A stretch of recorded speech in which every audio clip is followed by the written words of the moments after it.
আমরা ভালো মানুষকে পার্লামেন্টে পাঠাবো, কোনো চোর কোনো চাপটাবাদকে আমরা পার্লামেন্টে পাঠাবো। দেশে বহু নির্বাচন হয়েছে, আগামী দিনেও নির্বাচন হবে, দিনের আলোতে নির্বাচন হবে। আগামী যখন নির্বাচন হবে দেশে তখন দিনের আলোতে ইনশাআল্লাহ আপনাদের পছন্দের প্রার্থীকে ভোট দিয়ে পার্লামেন্টে পাঠান, আমরা তাদের হাতে ক্ষমতা হস্তান্তর করব।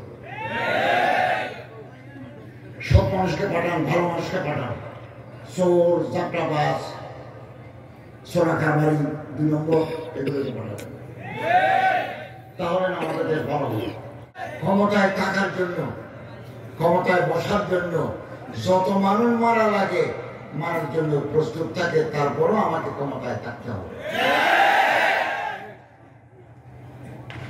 যারা ক্ষমতার পাগল, 900 কোটি যুগ যুগ ধরে ক্ষমতায় থাকে, তাদের পরিণতি ইতিহাসে অত্যন্ত মর্মান্তিক। জনগণ যদি আমার না চায়, আমি কোন কারণে ক্ষমতায় টিকে থাকবো? যারা জনগণের ভোটে নির্বাচিত হবেন তারা দেশ চালাবেন। জোর করে থাকার এই মানসিকতা বড় দুর্ভাগ্য। এই জন্য আমরা বড় হতে পারি নাই, বড় হতে পারি নাই। আমাদের এই দেশের সম্মান বাইরে নাই। সিঙ্গাপুর আমাদের কাছাকাছি সময় স্বাধীন হয়েছে, কোথায় সিঙ্গাপুর, কোথায় বাংলাদেশ? যে যেখানে আছে সেখানে চুরি। অশিক্ষিত মানুষরা কলা চুরি করে, আর আমাদের মধ্যে শিক্ষিত মানুষেরা কলমের আগায় চুরি করি।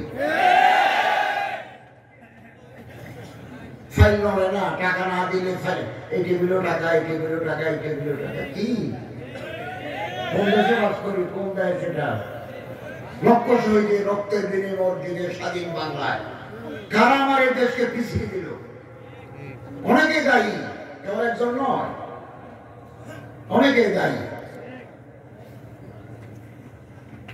এবং দেশের সম্পদ লুট করে বিদেশের বড় বড় জায়গায় ঘর বানায়। আল্লাহর কাছে জবাব দিতে হবে।